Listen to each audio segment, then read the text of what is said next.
Hi everyone and welcome to another quick take video. Today we are looking at the ever so present Afterpay. So it's been on a lot of news channels, a lot of front pages. That's one of the reasons why I actually haven't invested in or traded Afterpay. I guess if I'm trading, then there's a possibility for momentum trade, but I wouldn't invest in it. In the long term. So let's run through what the data is telling us, my interpretation of the data, and why I would invest in it. All right. So Afterpay. So basically, the name kind of suggests what it does. It's basically buy now, receive now, pay later. From a financial point of view, I don't agree with in terms of like a personal financing. If if it is something that's an asset that will generate money, I'm happy to actually put in money and borrow money to buy the goods to make money and and kind of facilitate that growth. However, the I believe Afterpay is targeting the consumerism in people, where they're buying, eating out, buying stuff that they're probably most likely going to throw away. So I don't agree with that, because you shouldn't. I mean, in the market's perspective, it's good in terms of may stimulate the economy in some way. That's what credits is for. You want to promote people to buy, consume, so then it creates jobs, and creates industries, and consumerism culture. But to an extent, you can't have everyone borrowing money all the time and not producing anything. And that's the danger of some of the Western countries. Is just like some of the Western countries are billions and trillions of dollars in debt, and who's gonna pay that back? The kids. Anyway, so rant over on the ethical side of financial management, but let's look at the company in general. I don't really like it in the way that it focuses on that. But anyways, I what is it? Bought Aristocrat Leisure Limited, which is a gambling company, and I justify buying that.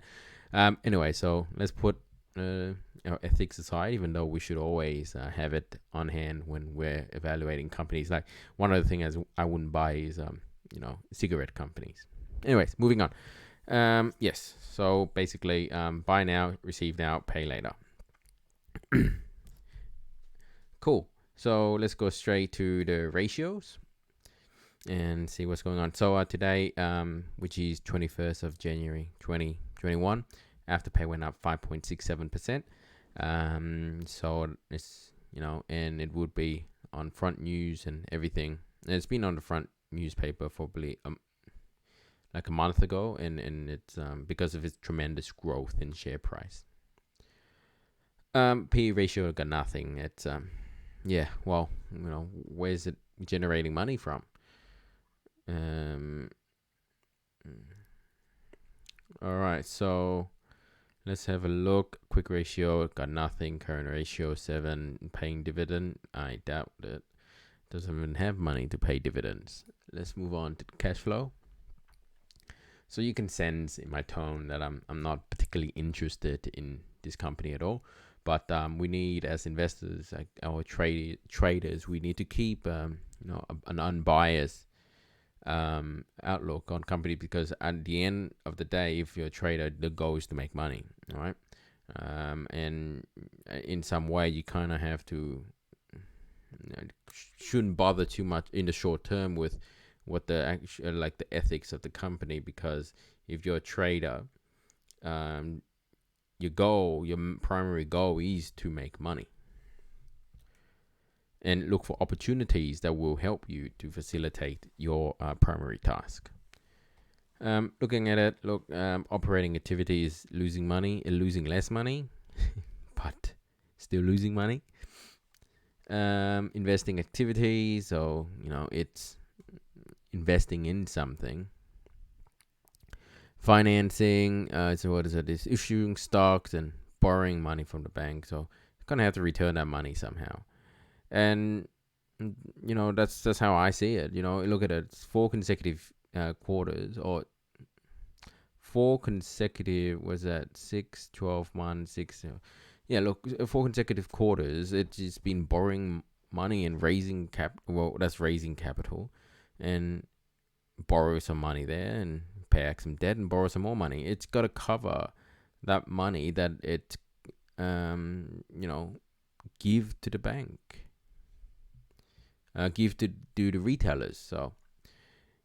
So yeah, that's probably one of the things. It's a weird model, isn't it? It's actually, from the look of it, it's receiving some cash, but it's also borrowing money. So it's So the cash that I receive is from people who's purchased beforehand. I'm not particularly sure how long the terms of and like if you use Afterpay now, how long later you have to pay Afterpay back. Anyway, so it's basically a glorified credit card company, like credit company. That's it, like a glorified loan shark. I think. I could be wrong, so let me know if I'm wrong. Let me know what you guys think of this company. Anyways, moving on real quick. I want to jump to the chart and have a look at it. Current assets gone up. Okay, so current assets gone up. Short term investments, total receivable also gone up. Let's just look at total long-term debt. So that's $464 million, and let's see how much cash it has. No cash. It received no cash since the last 2 quarters. That's a little bit scary. Even though if you look at the cash flow statement, there's a net positive cash flow, but that's because they've been issuing stocks and borrowing money. All right, let's go into the income statements. Let's have a look, and then we jump straight over to the chart. Cool. Revenue, making some revenue. Yeah, but let's say net income, 9 million. Well, it's making some money. That's nothing. That's not nothing. So, kudos to it. Operating income, expenses gone up also. So, yeah, look, net income, maybe it's turning a profit now. So maybe that's a good thing. So, I'm a little bit more interested in this company now. And that's one of the thing is, you don't know until you look at these companies. You can't say, this is what I assume, because your assumption could be totally wrong. Like at the moment, I thought it was just, it's just losing money left, right, and center. But apparently, it's got a net positive income, which is fantastic. That's what you want to look for in companies. I know I said with technology companies, they can lose money initially, and they do. It's just the setup cost, but after that, scalability is very high with these kind of technology companies. So the overheads of like expanding, is very small. Cool. So I'm not completely satisfied with the financial statements, but let's have a look at the chart. It might surprise us. Cool. So here's the chart. So if you bought during the downturn, which is $8, you'll be pretty happy. What is that? My math's not so good these days. Divided by 18 times. So you put $1,000 in, then you would have $18,000, which is that's too much. Anyways, you know what I mean. So that's definitely a good thing. Yeah, that's definitely a good thing. And the way that facilitates this, because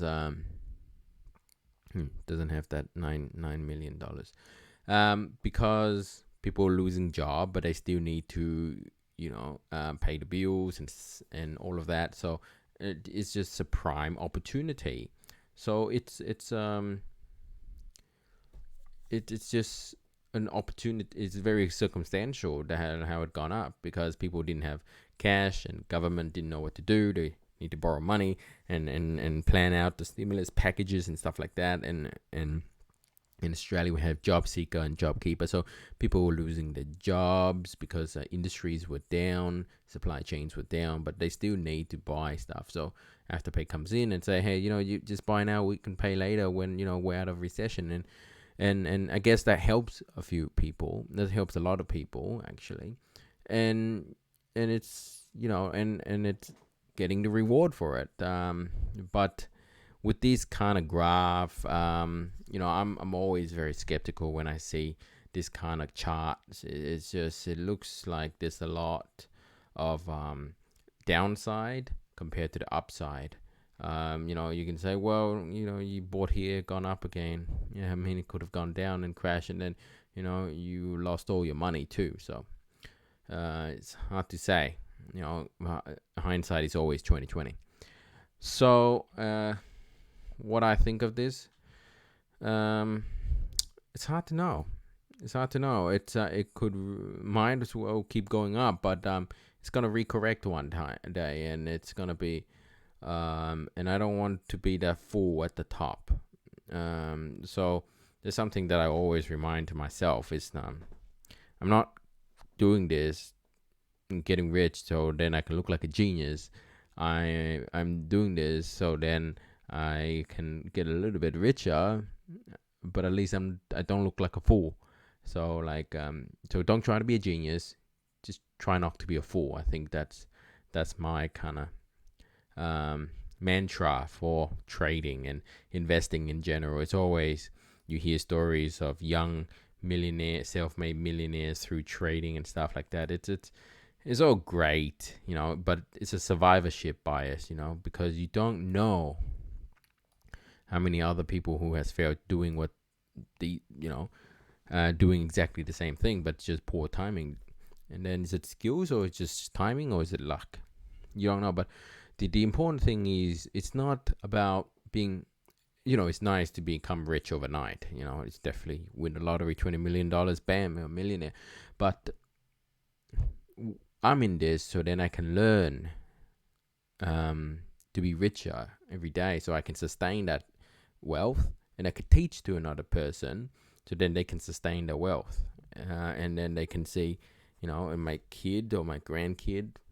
So it's very important to learn the system rather than just blindly punting away, because people can say investing is kind of gambling, but I think it's a little bit more than gambling. It requires certain amount of skills, and even in gambling like poker, there's certain amount of skills that you need to have, and it's all about systems, having a good system and following through with your system. Anyways, look, it's hard to know what's happening here. It might very well go up, and it could very well go down. So with this particular one, I have no idea what's happening. What I suspect is that with the pandemic kind of continue along, this one might actually push up. So there's probably some money here to be made if you're gutsy enough. For me, the downside is too great. If I'm gonna put any money in, put the minimum and get out as soon as I make make a little bit of profit that I can still keep a little bit in. And then just let the profit ride however it wants. I don't really care after that. So that's the kind of the strategy I have. So let's say I put in $500, it goes up another 5%. So then I'll take my $500 out. If I'm feeling a little bit greedy, I can grab a little bit of that profit also, because you want something back for your return on investment. And then just leave the rest in there and let it ride. If it drops to zero, I just don't care. If it ride up to, $200, then you get a little bit more money. So, so I'm looking for opportunities, and this could be an opportunity, if I'm feeling like, let's go with the, what they call the lemmings. That's right, the lemmings. So yeah, let's put up the MACD and see what's happening. I'll change it to the 1 day chart and have a look at that also. Yeah, the 1 day chart looking good. In terms of just very standard, here's that point down there, the 78 point. So I think it will retrace tomorrow, and it's a Friday anyways. People, the problem with the weekends is you don't know what's going to happen in those 2 days, right? Because Afterpay is still operating even though the market has stopped. So I think tomorrow it's going to drop. So there could be a buy opportunity tomorrow, maybe in the afternoon towards the closing time of the market. So my suspicion is gonna drop. And again, that could present a buying opportunity. And just quickly pull up. Oh, we got the financial, so I don't need to worry about that. Let's pull up an indicator. Pull up my MACD. Yeah, look, what can I say? There's like, if I'm following my signal here, it is no buy signal anywhere. I mean, you can say, oh, hey, there's a buy signal, right? Well, that is a buy signal, isn't it? I mean, you can buy along any of this point, but it's just kind of like, where's your system, right? Where's your system? If you just buy along any of this point, even though it doesn't show any of this, you're kind of just blindly buying shit just because it's you feel like it's gonna keep going up. Again, you learn nothing from this. So I would stay away from this and really, trying to work out a proper system. I guess you can say, well, it's an extraordinary time, so maybe all these indicators are just not good at predicting things in extraordinary time, and you might as well be correct too. And we don't know, but it's a game of probability. You want to increase the probability of winning, and you want to decrease your probability of losing. At the moment, the probability of losing up here and the magnitude of that loss is great. So that's why I'm very hesitant to come in. But at the same time, no risk, no reward. The probability that it will go up is small, but the magnitude is also big, right? So where do you go? So that's up to you to answer personally. So anyways, let's close this off. I think tomorrow is going to retrace a little bit, not much, probably drop by 3% or so. There's no buy signal for me. It's just been individual small investors kind of pushing up the price. So it's nothing like so maybe here that's an individual.